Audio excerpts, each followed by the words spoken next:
Friends, welcome back. This is interview number 6 with HG Tudor. And since we have a lot of ground to cover, we're not going to waste any time. First off, my friend, how are you doing? I guess it's afternoon your time? It is. It's late afternoon where I am currently in the world. So all is tickety-boo at this end, Doug. Thank you very much. How are you faring?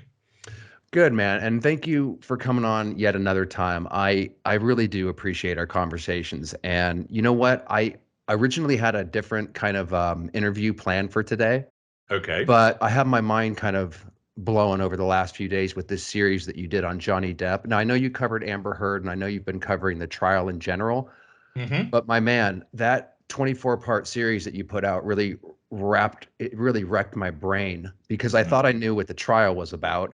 But going on that thing was an adventure, and I'm sure I'm not alone. So I wanted to, we might get into some of the other questions and stuff that I had planned, but I would be remiss if I missed this because it's a masterclass in narcissism. So would you mind if I started off with a couple of questions on Not that at all. specifically? Fill your boots. Okay. Well, first off, how much work did you put into that thing? And if you don't mind briefly describing the process from beginning to completion of ascertaining who Johnny Depp actually is. Okay. Many hours went into it in terms of locating source material from where he's been interviewed, short interviews, lengthy interviews, for instance, the Rolling Stone interview, watching video interviews with him, appearances, news footage about him, broadcast reports, and so on and so forth. And so there was a real smorgasbord of information, obviously, with somebody like Johnny Depp, who's world famous and has been on that world famous stage for decades. There really one could have a set of Encyclopedia Britannica about that man. So huge amount of material to go through. And basically what I looked for was a range from, if you will, your more sort of pop culture, then more serious pieces about him, more serious news articles about him, then your more sort of disposable interviews. And then I took material that was both pro and against. So those that were clearly a fan of Depp and the way that it was put forward, and then those that were questioning his behaviours. So you got both sides of the argument there. Now, I think he's a great actor, and I've enjoyed many of his films, but that's completely by the by for me. And the advantage that I have is that I can come into this completely dispassionately, because as I regularly explain to our listeners, Doug, that it's always about going to the evidence. Right. Yeah. So this is a case that has stirred up considerable passion on either side. There are those that can't stand Amber Heard, which therefore has coloured their view of her, and thus, by comparison, Depp. There are those that think that he walks on water because they're such huge fans, and there's a lot of sort of the parasocial relationship has become evident, where they look at him as almost as a friend, even though they don't know him.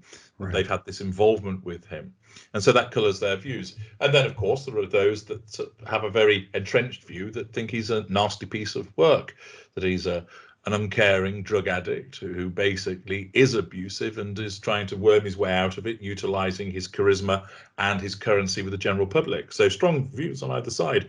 So huge amount of material to get through, and to portray it in an accurate way. But also, the main thrust of it was to get people realising this. When you look at something in isolation, you can find that that person could well be an empath. But you could also find that that could be the behavior of a narcissist, to get people to understand that my kind, we walk amongst you. How? By fitting in.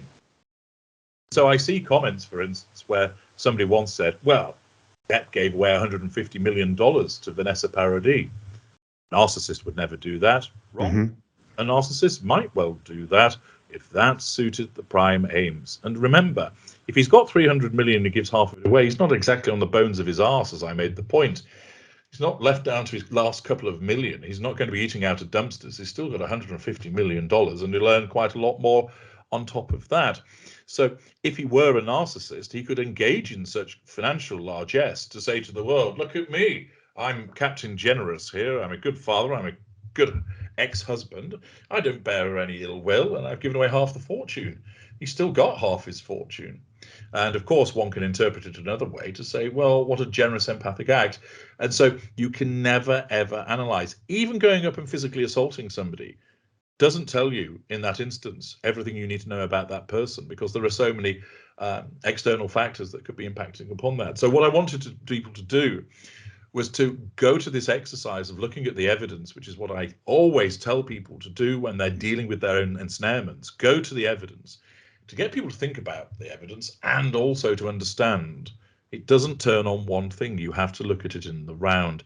So it was a comprehensive review of the material, Doug. And of course, he's a complicated character. And that made him ideal in terms of being able to show the different facets of behaviors and how you could go one way or the other. And I purposely, when I was preparing it, was always saying it might mean this or it might mean that. And then even when I did the live stream as the denouement and the conclusion to it all, to purposely do it in a way to keep people guessing, because obviously that entertains, and entertaining education is what I'm all about. And it ensures that it's drilled into people's minds as well. So huge body of work, took me a very long time, and people were most generous with regard to showing their super thanks in a live stream, which was jolly good of them. And it enabled me as well to stick two fingers up to those people who are all saying, oh, well, he's going to stick the answer behind a paywall anyway. That's what he always does. Well, you miserable bastards listening to this, I didn't do that. HG, that freaking thing was a roller coaster ride. I want to say to the audience that's listening, if you haven't checked it out, many people will, but I'm going to leave a link on my channel in the description box to part 1, and then you can work your way through the 23 parts. I promise you, it'll keep you guessing. I didn't feel like you were leading anybody on, HG. I just love the way you laid out the evidence and you get people to think for themselves. You weren't giving people the answers. You're just simply laying out the evidence. That's the biggest thing I got out of this thing. And I listened to it several times, by the way, different parts. I mean, I'm still trying to wrap my brain around it. So I wanted to say to the audience, there's going to be some spoilers, I'm sure, in this interview. So I highly recommend going and checking it out first, and then watch the conclusion in part 24, which is a 35-minute live stream. It's your most intense series. And as you said, you're dealing with a really complex person. Anyone with a monicum or a monicum of knowledge about narcissism from the school of Tudor will know Amber Heard is a narcissist. But what made Johnny Depp so interesting, do you mind if I say the spoiler about what you've determined him to be? No, go ahead. You've warned people there's a spoiler there, so that's fine. Okay. You know, this, by the way, I want to also say kudos for standing by your logic and your knowledge, because that was kind of risky. You risked justice for Johnny coming after you, but there's, you know, you laid out the fucking evidence. I agree with what you wrote, but I wouldn't have guessed it. Well, that's very good of you to recognize that. And well, you laid it out really well, HG. You make a valid point there, Doug, because there are those of my kind that will adopt a populist agenda in what they do. That the narcissist, particularly those that can sort of read a situation, we're chameleons. So exactly what a narcissist will often do is be all things to all men and women. So they will try and identify what's the prevailing wind here, and I'll back that horse. I'll give the people what they want. And then on another occasion, so Boris Johnson, the British Prime Minister, is an excellent example of that he operates through populism, that he gives people what he thinks they want, and he's pretty good at gauging that. And it enables him to ride roughshod over so many other things. And only yesterday, of course, he was condemned again in the report about Partygate. And so far, he continues to cling on. But I won't digress too much into that. But narcissists will do things which are the popular thing. However, the other aspect of this is that the quality of my material and the legacy that I'm creating outweighs my need to be liked. Excellent. It outweighs my need for perhaps a particular group to start coming and hating me. If Justice for Johnny want to do that, and I haven't actually seen any signs of that, but if they were to do so, it wouldn't trouble me, because at the end of the day, I have looked at the evidence and I'm right by what I've done in a comprehensive and forensic way. This has not been done on a whim, and I should imagine that none of them will have necessarily listened to everything in a comprehensive way and would come back with anything amounting to a well thought out rebuttal. It'll come from a place of emotion. That's the difficulty with for many people, is that then they deal with these things, they come at it from a place of emotion. So even if they did start to hate on me, well, it's all good fuel anyway, isn't it? So what do I care about that? The point is, and people in the comments did, there were a handful of people who said, oh, I thought that you'd pander to the prevailing view of, oh, we love him, he's an empath, so you'll make him an empath. No, I can understand why people would think that, but no, I am guided by the evidence and making that proper and accurate assessment, and also that impartiality and dispassionate approach to it is central to the establishment of my legacy. Because if people start thinking that I'm just going to go with what's popular in terms of a determination, then my credibility is affected. And credibility equals legacy, which amounts to a residual benefit for me and the assertion of control. I am able to assert control by people recognizing that my work is valuable and credible. If I start to diminish that, that will erode my need for control, which, as you know, Doug, is part of the prime aims. That makes complete sense, HG. And also, that's kind of one of the advantages I was thinking that a narcissist, or and particularly a psychopath, someone who doesn't feel fear, has over someone like, say, me. I would have been a little bit hesitant and worried putting out my, let's say I came up with that, right? But I know you didn't give a fuck, and you're just, you knew you were right. Here's the evidence. I mean, it is hard to dispute. And I imagine you felt absolutely no worries or fears about putting that out there, right? Absolutely. As you know, I don't experience anxiety or worry or fear or those things. There's also the point that I find it quite laughable when people do rail against me in these matters, beating their tiny fists against the edifice that's the ultra, because what they do is they come along and they do it basically, no, you're wrong, HG, and that's it. Oh, right, I'm wrong because you tell me I'm wrong. That's well argued.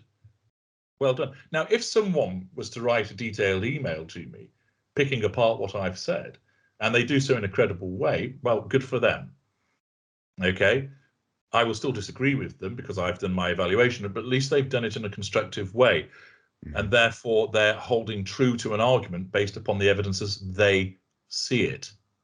But for a lot of the individuals, and it's not just in relation to this series, you see it with other things. When I'm talking about narcissism generally, somebody will come along and basically throw a pelter at me, which they're entitled to do, but they back it up with the square root of fuck all.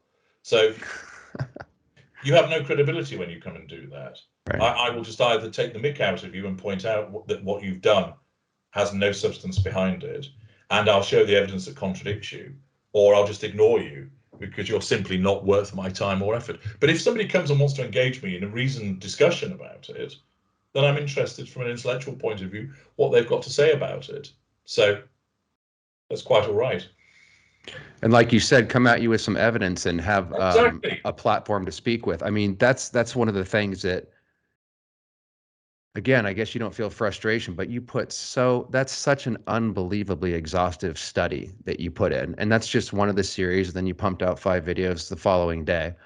Well, yes, interestingly, I had a consultation yesterday, Doug, with a Swedish client of mine, and she said, oh, I thought you might sound tired and you might want to move the consultation because that's what I thought interviewing you today. Yeah, I did the live stream and I said, well, no, I am an absolute machine when it comes to the prodigious amount of material that I produce. You are. Again, another advantage you have over an empathic person, you bastard. It's not fair. You don't experience fear. I guess there's a trade-off, HG, for that, so I wouldn't trade that. But damn it, I mean, you are a machine, and the amount of work you get done is unparalleled. So without further ado, we've kept the audience, if they haven't watched it, suspended enough. You've actually determined that Johnny Depp, well, like I said, we know Amber Heard's a narcissist. Anybody could figure that out. But you've determined, much to the chagrin of the Justice for Johnny people, that he's not an empath, he's not a normal, he's not a narcissist. He's narcissistic.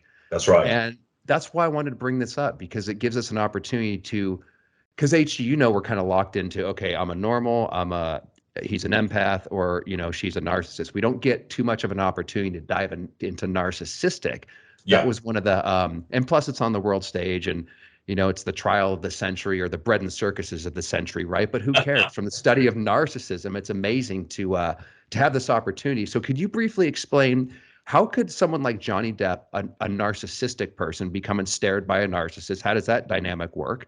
Kind of what are they getting off of each other? And then also, well, I guess just we could riff off that.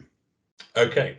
Well, what I will do, I will answer it, but I'll also direct people to a video which might have just come out before this airs, which is called The Glue of Relationships, Normal, Empath, Narcissistic, and Narcissists, where I give a brief explanation as to what those 4 categories are, and then I explain what the dynamic is between them all in terms of which ones are easy to ensnare, why they stay ensnared, what a normal or narcissistic relationship looks like, and so on and so forth, giving all of the various combinations. So that goes into expansive detail. So I direct listeners, if they haven't already listened to it, to go and listen to it. Now, to address your question, where we have a narcissistic individual and a narcissist, what's going on?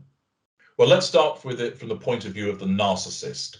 Why might the narcissist draw in a narcissistic individual rather than, say, an empath? Well, first of all, a narcissistic individual does have emotional empathy, albeit limited.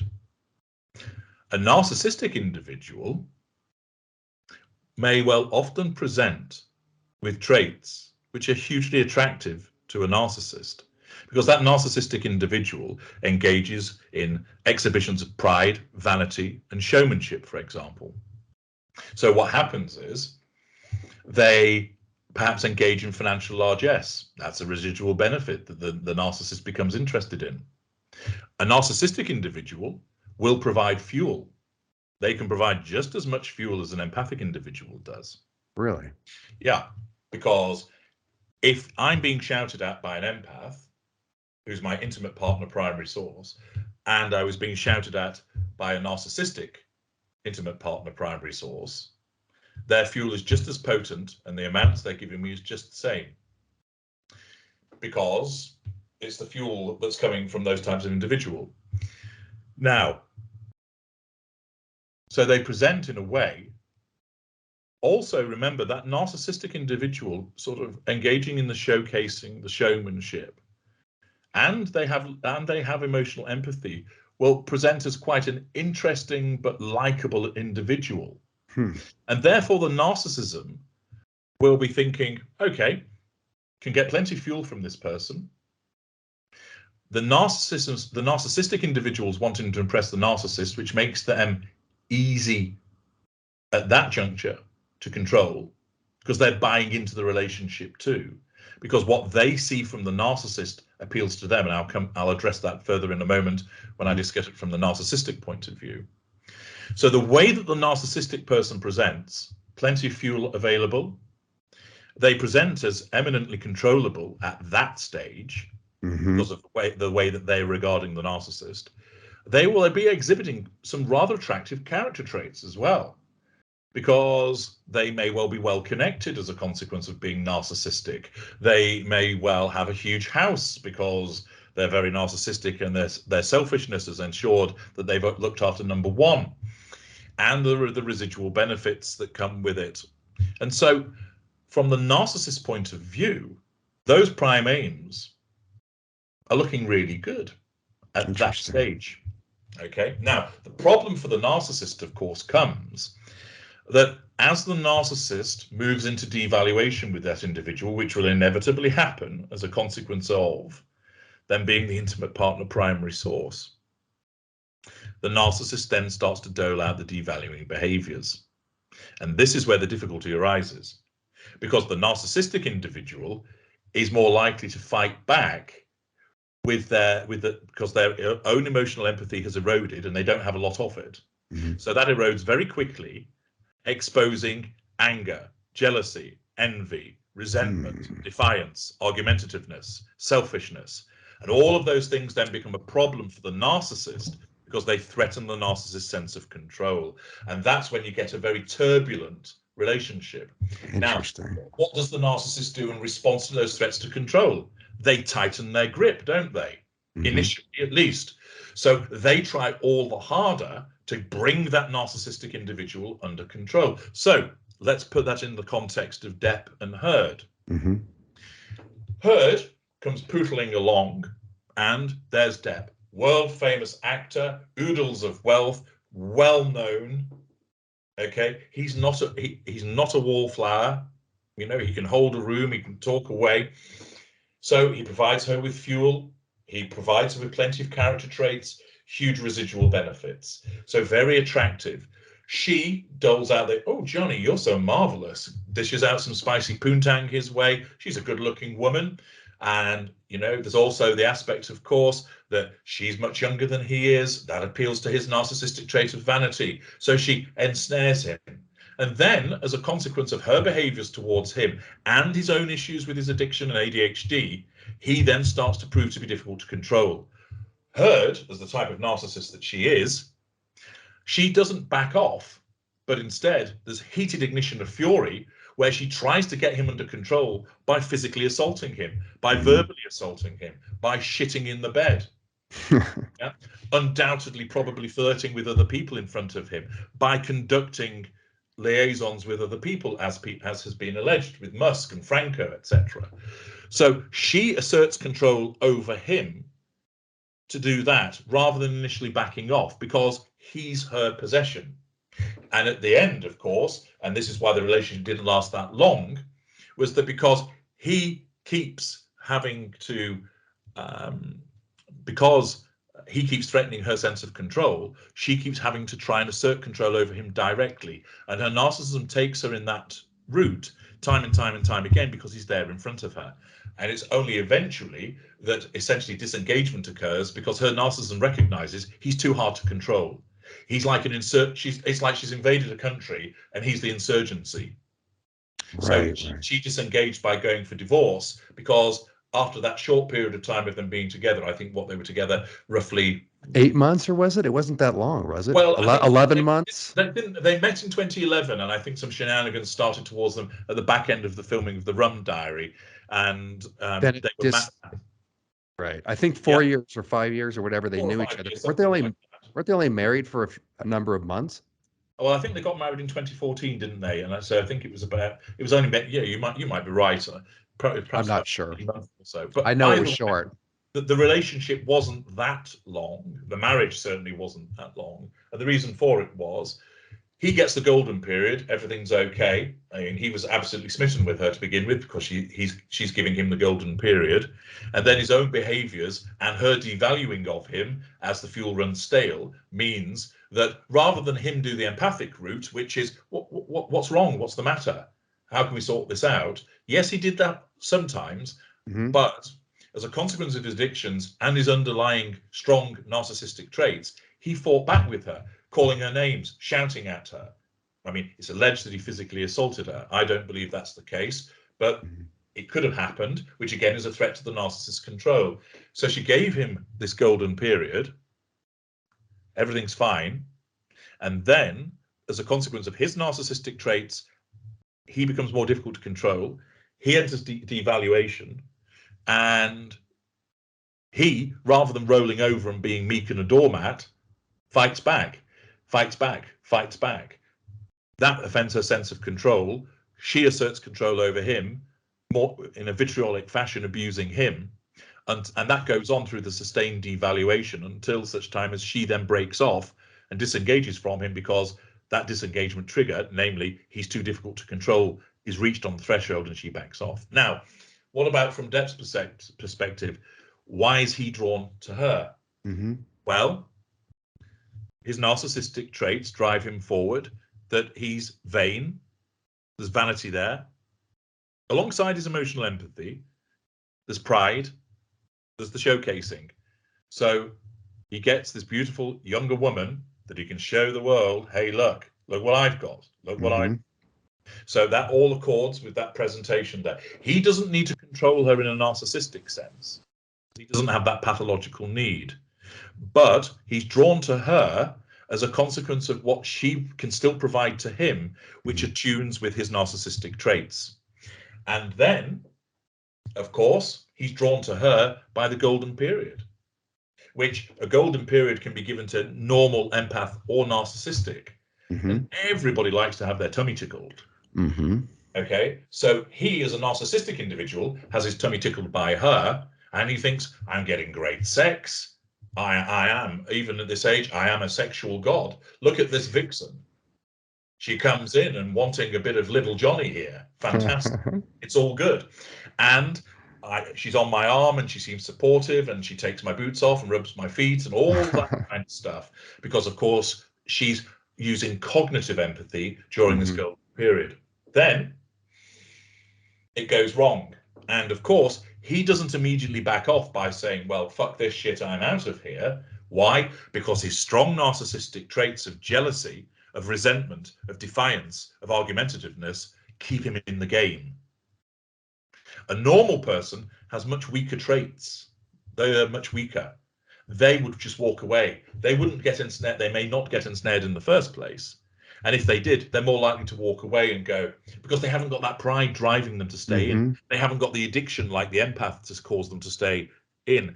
Instead, it's just like, this is too much like hard work, I'm bailing. But the narcissistic individual, his narcissistic traits are insisting, because he's so full of pride, hang on a second, I'm not letting this go down the crapper.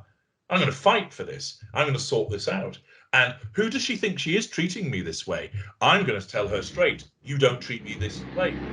And it shows with his strong traits with regard to pride that we heard read out in court, of course, the email where he was slating her and Musk, where the language there was used particularly harsh and unsavory. And I'm dissecting that in a video which will be available, which is currently available, about why that happened and the reactions of them. So the dynamic between narcissist and narcissistic individual, the narcissist must have control as always. The narcissistic individual isn't glued into the relationship by addiction, but has the glue of strong narcissistic traits, which basically say, this person caters to our narcissistic traits, let's stick with them. And when it goes wrong, I resent the fact that I'm being treated this way. I'm going to conquer them. My pride's been dented by the way that I've been treated. I am going to win this. I'm not going to back down. I'm not going to shrink away. And thus, that's why a narcissistic individual will stay in a dynamic. Now, in some instances, of course, a narcissistic individual, if they've got other options, would jettison and go elsewhere. But with Depp, that wasn't the case. And a lot of narcissistic individuals, they'll stay and fight because their narcissistic traits drive them to do so. No addiction, no need for control. Their glue is their narcissistic traits. Wow, that was that's why I wanted to talk to you about this and why I wanted to use these people as an example, just like you did in your series, because that was a fantastic explanation and cleared a lot of fog on some things that I couldn't understand about Johnny Depp in particular, because everybody loves him. And, at first, HG, I thought he was a narcissist, just being around Hollywood, whatever. I thought he was kind of a shady guy. And then when I saw the trial, I was like, well, he's clearly exuding empathy. She's the narcissist. He went supernova on her ass. He's just trying to get the fuck out of here. But man, what you just laid out, that makes so much sense. Because there's a couple things I couldn't figure out. Like, he appears to have empathy, but he appears to be narcissistic, but he's such an angel. And there's something off about him. And he looks like he's acting as a character. When I first saw him acting, I was like, has this guy ever come out of character? There's something off about that dude. And let's take up another element of that, because I know he's a really complex character to figure out. You covered the ADHD, you covered the backstory, you covered every little detail in that series. These issues of the ADHD. Well, let me ask you this. He obviously has very large drug and alcohol problems going back to early childhood. And he doesn't seem to have, and again, you went into fantastic detail on that. And he doesn't seem to have, seems to be a recurring pattern. And then also, well, what I'm asking you is, how would you know if somebody that was suffering a drug, let's say you had an empath, for example, that turned to drugs and alcohol to numb the pain, or they were suffering from complex post-traumatic stress disorder, or possibly ADHD. would those three elements possibly create the somebody that seems like they're a narcissist, but if they extract themselves from those, or they heal, or they remove themselves from the external stressors? Yeah. Like, because that's what happened to me, HG. I had a narcissistic family upbringing. I had a Yeah. narcissistic cult environment that almost killed me. And I Yeah. had a very limited, even though I had emotion, I had a very limited range. But as soon as I extracted myself from it, like you said, Yeah. I completely changed. So how do you know for sure, unless you extract somebody from that, get somebody off the drugs or whatever? Do you know for sure that what their real character might be underneath, or can you ascertain what that is irregardless of those Well, elements? what one does is consider the fact that an empathic individual who has addiction issues, as you rightly point out, that's an external stressor, and that will erode their emotional empathy. So that person could engage in behaviors where they physically assault people who perhaps are preventing them getting through their drugs. Mm-hmm. They steal in order to pay for their habit. They turn into a horrible person because of the effect of the drugs. But because they're an empath, they have a bigger bank of emotional empathy there to begin with. So we don't see such a rapid descent. It takes longer to erode it. Also, they are more likely to try and tackle their addiction in a constructive fashion compared to a narcissistic individual, because their emotional empathy basically guides them as if it was a voice saying to them, you need to sort yourself out because your behavior is hurting other people. The narcissistic person doesn't have a stronger voice in that way because they've got that limited emotional empathy. So what we would see is that with an individual who is an empath that has addiction issues, sure, they can turn into a real shitty person, but they tend to be slower to get there. The behaviors aren't as marked because the underlying traits aren't as strong that are being exacerbated by the addiction. And there is a tendency for them to do more about it compared to a narcissistic individual. And as I made the point with Depp, he has had these problems for a long time and hasn't done anything really seriously to address them. His behavior when he is under the influence is particularly savage and nasty. Now, in some instances, that was exacerbated by Heard's behavior towards him, but in other instances, it wasn't. And that shows it's almost like pouring the addiction onto those narcissistic traits creates this conflagration of his behaviors, which is more marked. And it's that's where you can see the distinction, that it's the way that the addictive behaviors manifest in that individual. They're layered on top of something. And it's almost like, I suppose, if you were to look at somebody stood outside your window, if you're looking at them with clear glass, you can see them clearly. If you to look at them through translucent glass, you see a bit of a blob. And if you were looking at them through smoke glass, you probably would only be able to see a silhouette.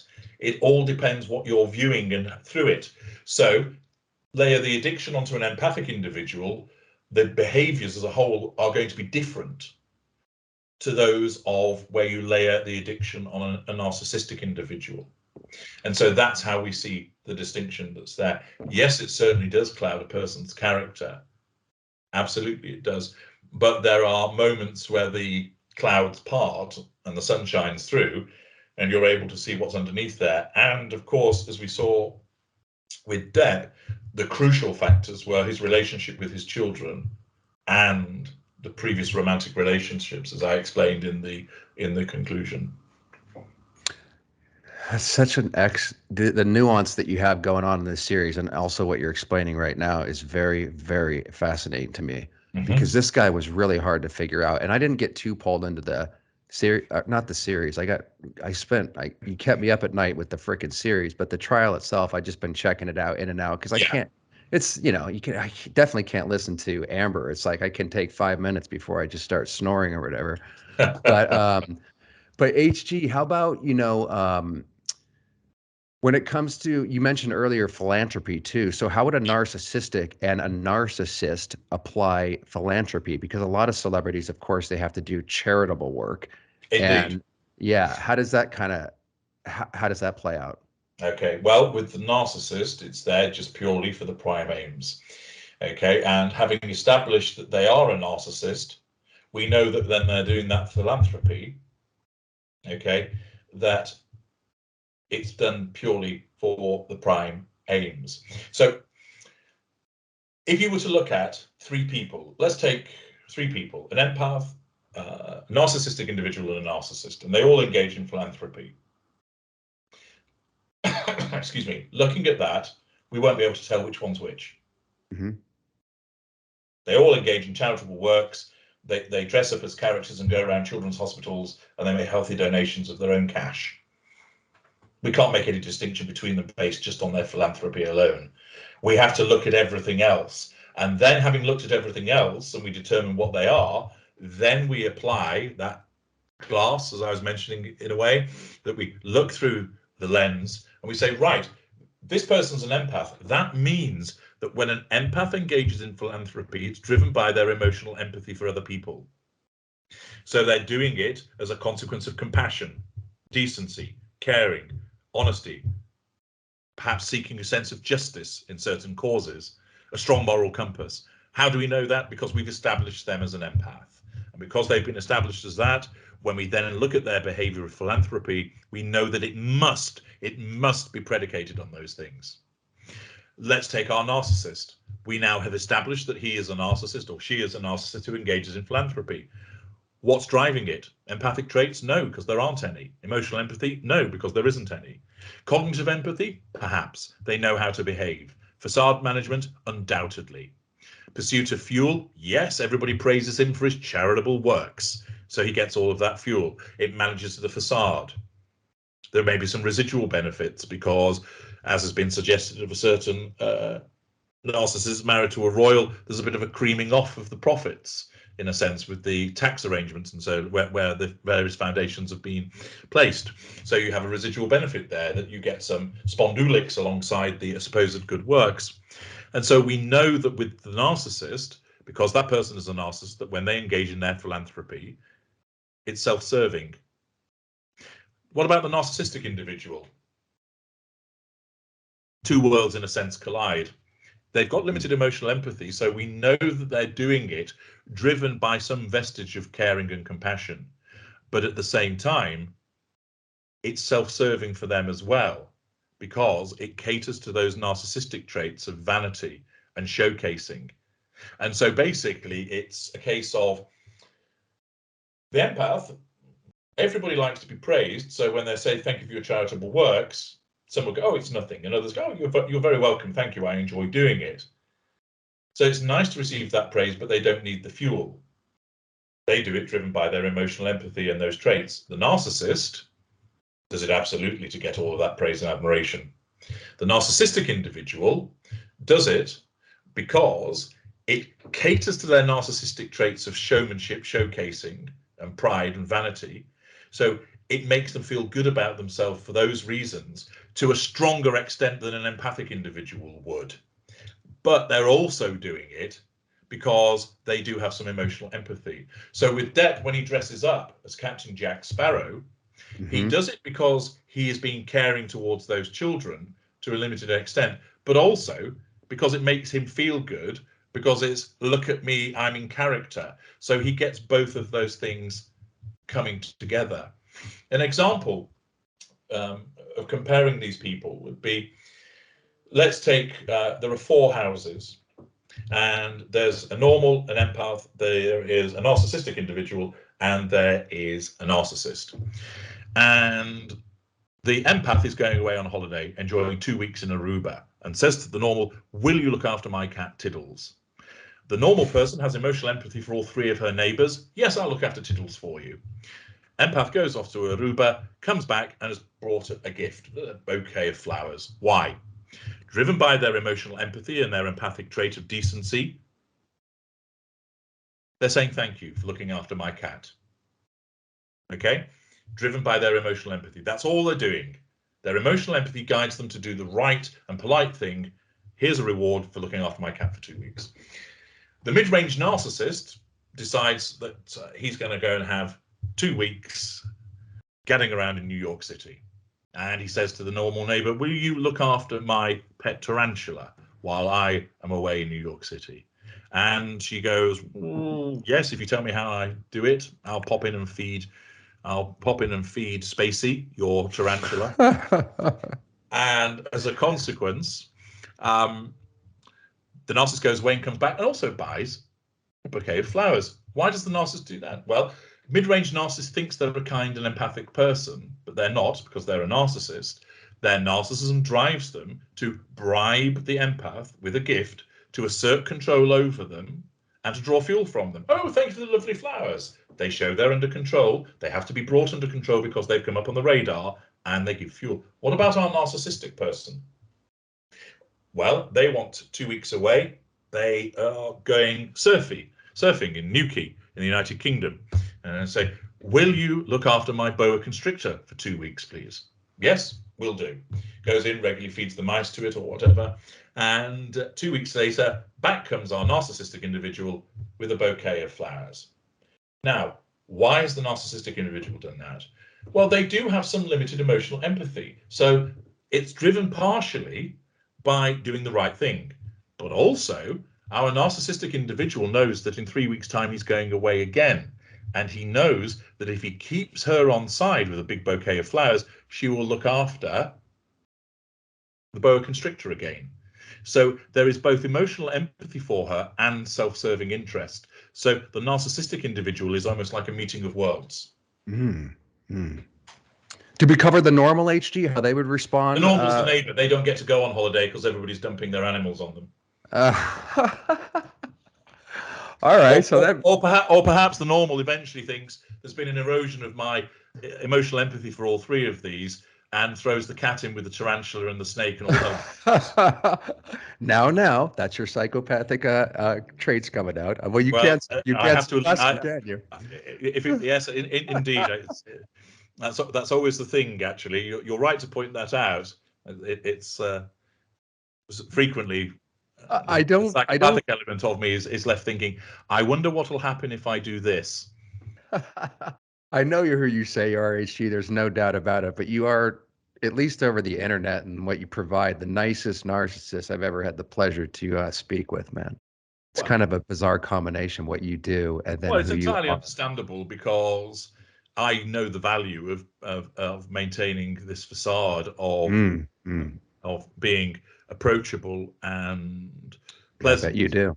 Because the evolution of my narcissism is such that if I was to start off the interview by being rude to you, listeners would think, well, he's a bit of an arsehole, and you wouldn't want to speak to me again, and that would adversely affect my legacy. And because of my higher executive function and my ability to control ignited fury to a very high degree, that enables me to, and I make it very clear when I talk to people, that I don't suspend my narcissism. Right, you do make that clear. And you do have a really excellent facade, because I know that you're using that, and it's the charm and everything to so that you're not off-putting, and so that people will melt into your ways, right? Exactly. Because I have learned that's the most appropriate way to deal with people, by the exhibition of charm. What I also don't do is I don't mislead people by going, oh, yes, everything's going to be all right. Uncle HG. Why don't you do that? Wouldn't a narcissist? That's what I'm trying to wrestle with. Why I know the honesty, quote unquote, comes from the desire to be right about the work, to know that you've laid down some awesome shit and that it's accurate. So I get that. But why that other aspect then? Why not be more of a dick? I mean, is this the advanced narcissism? Is this what a greater or aware narcissist can do, HG? Is exactly. Keep that fury really under control? Being a dick gets in the way of what I want to achieve. I see. So there are instances where I will do something which will be unpleasant to somebody, and it's entirely merited. But I do it in such a way as that either other people don't know about it, so it's not going to affect the facade, or if other people do know about it, they will be inclined to agree with me that I was justified in doing what I do, because I have created an image of that individual. I'll have undermined them repeatedly, so that when some form of righteous retribution is dealt out against them, other people will go, well, you got what was coming to you. So I'll give you an example. For instance, there are certain narcissists that come and throw themselves at me, and I will play with them, toy with them. I won't do this to my honest clients, because that's adverse to the legacy. But with the ones that are narcissists, I'll toy with them, and then I'll ignore them and then they'll go off to a little corner of cyberspace and complain about HG Tudor being a really horrible person. And what response do they get? He's a narcissistic psychopath. What did you expect? Wow. I can think of one person, by the way, that you're irritating, HG, because you can't, you know who I'm talking about. Well, I'm not I even going to give him any energy. I love the No, fact that you don't even, I love the fact that you don't even, Canoe. No. I love the fact that you're so busy, you can't even freaking focus on these idiots. Hey, let me ask you this, if you don't mind. You know, one of the things I was thinking of with getting back to Johnny Depp real quick is Yeah. that, the company that he keeps. You know, he's hung around some pretty questionable people. Hunter S. Thompson, Marilyn Manson. You know, there's Yeah. some interesting circumstances surrounding River Phoenix's death outside the Viper Room. Various people Yeah. around Johnny Depp disappearing. You know, you got Damien Eccles and off. You know, in the West Memphis Well, Three. yes, indeed. It's just this kind of what does the company that a person keeps say about them? Are there any clues in ascertaining who somebody is with that element? Well, I think that you can, to some extent, utilize that in your overall assessment, but you wouldn't rely on it in isolation. So with Depp, with these questionable characters, that's redolent of reduced emotional empathy in terms of how it might affect other people.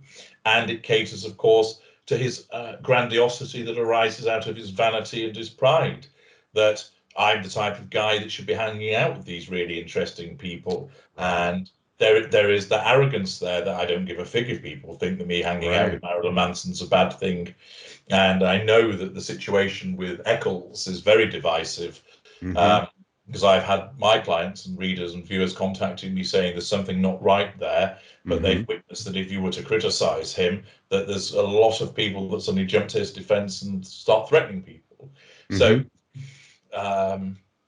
The people that he involves himself with, again, are demonstrative of the narcissistic individual that he is. Right. And because his facade, remember, vacillates in a sense of, yes, you know, I'm he doesn't portray himself as the uber caring individual, but rather it's a facade of flawed, decent individual that's a maverick and a bit kind of not really part of all of this. In a way, I'm Right. separate and better from you, but Right. without being too haughty and arrogant about it. Right. So it's I will come, and so you see turning up as Captain Jack Sparrow. Well, the kids all love it, so that's a demonstrative an element of limited emotional empathy. But he doesn't turn up as Johnny Depp and sit there and talk to them. He has to turn up as the flamboyant Captain Jack Sparrow. That's his narcissistic traits. Now, some people will say, well, the kids will want Jack Sparrow rather than Johnny Depp, and that's probably right. But that still doesn't remove the fact that it's his narcissistic traits driving him to turn up in character rather than as Johnny Depp. I suspect if you ask Johnny Depp, who is Johnny Depp, he wouldn't be able to answer you. He said exactly that. He said that in one of the interviews, he doesn't want to know kind of who he is. It was Yeah, something I'm paraphrasing, but it was something, you know, he won't watch his own movies and stuff like that. It's just a very, very interesting guy. he It, is. He is. He's he's very just, talented. there's Very no doubt talented. about it. There's no doubt about it. Yeah. You know, people, HG, some of the people think that the characters that he plays, and I got lost in that world too. You know, when you're trying to do a character well, you have to kind of have no boundaries and let Yeah. yourself go. Um, People think that they know Johnny Depp based on his characters. Well, he was so sweet in this movie. Dude, that's not who somebody is. The No. characters, like a good actor can actually seem very authentic on camera, and they don't necessarily have to be an authentic person. Believe me, dude, I know that to be a fact just Yeah, from I'm the sure you people that do. I've hung out with. I'm People would be sure you do. surprised at who Well, they're. this goes back to this phenomenon of the parasocial relationship where somebody sees somebody on screen, or it can be a pop star or a sports star, and based upon what they see in their professional guys, they think they know them. Hmm.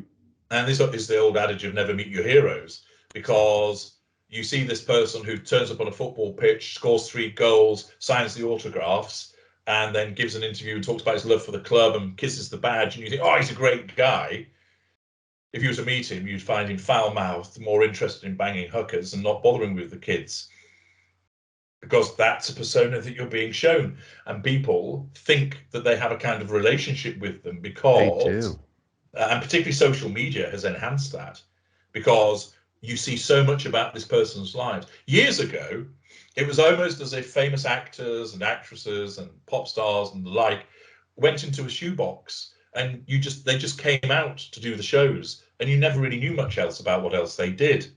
Right. But now, because of social media, if they're so minded, and we see this particularly with the narcissistic and narcissists, everything from using the toilet to having a miscarriage to having sex to showing you the inside of their home is plastered all over social media. There is no magic or mystery anymore, and that causes the people that worship these individuals or are fans of them to really feel like they know them.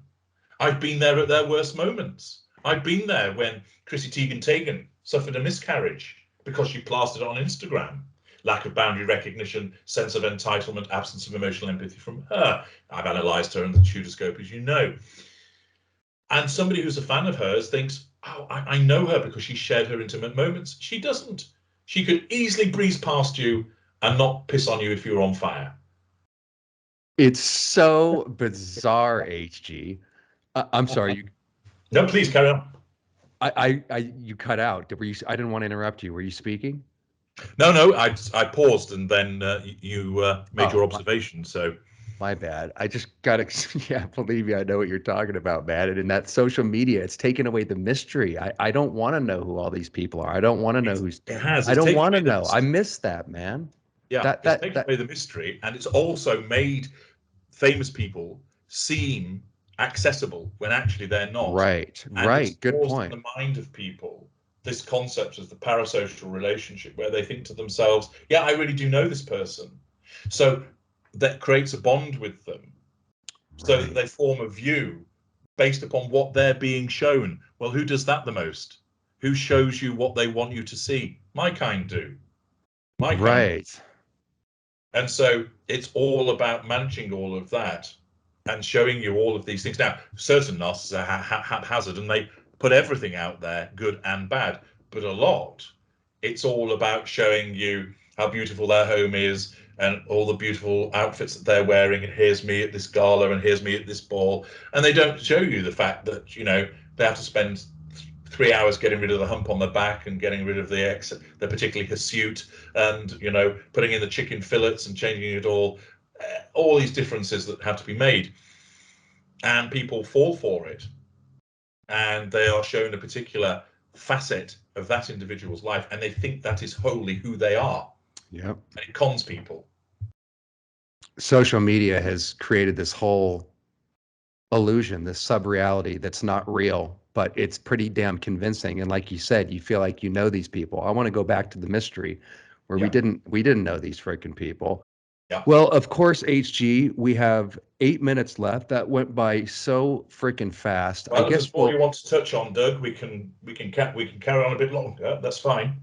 Okay. I have a whole separate interview, which I'll save for later if you're kind enough to come back on. I No don't want problem to. with that. So you can save that for another time then.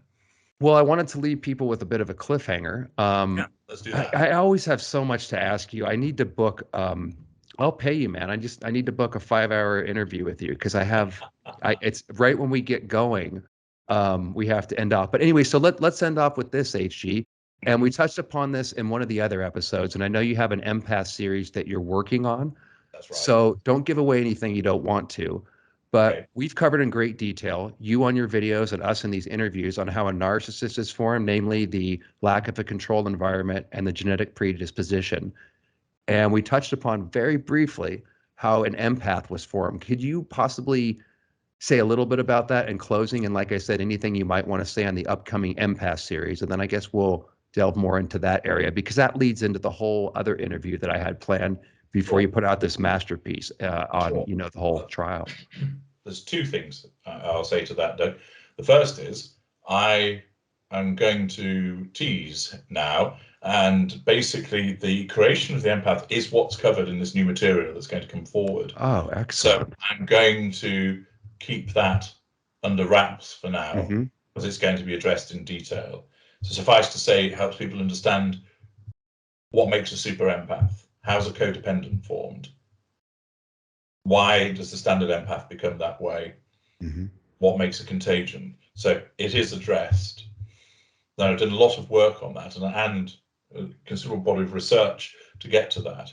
So I'm going to keep that one under wraps for now. Sure. But I'm also going to mention, because I know many of our viewers, particularly interested in this following the interview that you kindly did with me for the 100K, that you did your empath detector just recently. I wanted to cover that, but like I said, we got to cover this interview. So I think this interview that we first. put that as item 1 on the agenda for our next conversation. I have it right here. I was going to bring it up. I got there. It is. So people, because I know people are asking about what's the outcome for Doug, and of course I can't tell them because it's confidential. But I'll tell them. You can say whatever you'd like to say about it to discuss it. So let's discuss that, and then that'll segue nicely into the other material about empaths on the next occasion. So when we conclude this, we'll get something in the diary. Sure. Did you want me to bust that out right now, or did you want to save that for the next interview? I think it would be worth saving. Oh, that's a super teaser. I see the way you work. You weren't only leading me on in the series, now you want to lead me on in the interviews. I see how you work, HG. Exactly. Keep them wanting more. That's great. Okay, that's a perfect place to end it. I absolutely love this conversation, man. Thank you once again. And as usual, HG, if you don't mind, I would do this for you, but you can explain your own work a lot better. I don't want to fuck it up. So could you please tell people what you offer and where they can avail themselves of your services? Okay. Well, thanks again, Doug, for an excellent conversation. Always find these productive, and there's a good rapport between you and I look forward to the next one, which we've already foreshadowed. Thank you. In terms of people accessing my work, you can go to narcsite.com, which is narcsite.com, which is a blog where there are thousands of articles that you can read all about narcissism and psychopathy and empaths. And there is a very good community of commenters there who are very supportive of one another. It's quite a tight and cozy group, I think is a good way of describing it. But they are not a clique. They are welcoming to other people. They're not a cult, despite what that asshole says. They're not a cult. Apparently, I run a cult. Did you know that, Doug? Did you know you're getting sucked back into my cult here? Yeah, Scientology wasn't good enough, so I'm like, fuck it. I'm gonna go into the guy that helped save me from that shit. Yeah, absolutely. I think you ought to. And if you wear some shit around your neck, that really demonstrates your empathic credentials. Well, if you're going to go full cult, my man, you got to get, uniforms, and you got to get a sleep deprived. There's a whole bunch of stuff I can teach you, if you really want to go the cult route.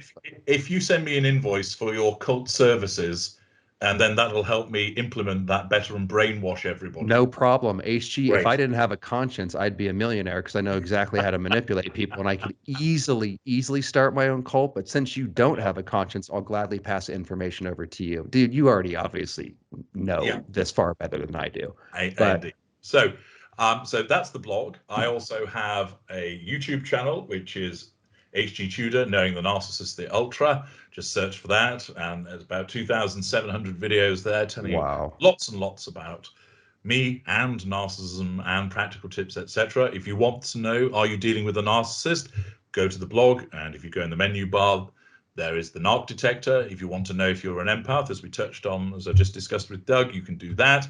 You can learn what your traits are, and you can ascertain whether you're weaponized. And if you want to speak to me so that you can embrace my vast repository of knowledge and information, as thousands of other people have done to seize the power and escape their narcissists and live happily ever after, you can book an audio consultation with me, and I'll listen to what you're dealing with and provide you with all of the answers. So there's a huge wealth of material that's free, and then there are paid services such as those, and there's also the Knowledge Vault, again in the menu bar at narcsite.com, with over 200 products and services which will enable you to understand more about yourself and narcissists. So that's the blatant merching done. Back to you, Doug. Thank you very much. And also for those services that he just listed on my channel in the description box, I'm going to link everything he just said. And also, as I mentioned, part 1 of the series that you can go check out. And also we talked about a couple other videos that he mentioned. I'll make sure that I include those in the description box too, so you don't have to go searching for everything that HG just said. I really, really love talking to you, man. And I appreciate your time. I know you're a very, very busy person. And thank you very much. Until we Not speak at all. again, my friend. Always got time for you, Doug. Always got Thank time. you, man. I really appreciate it. You're too nice. Take care, my friend. You too.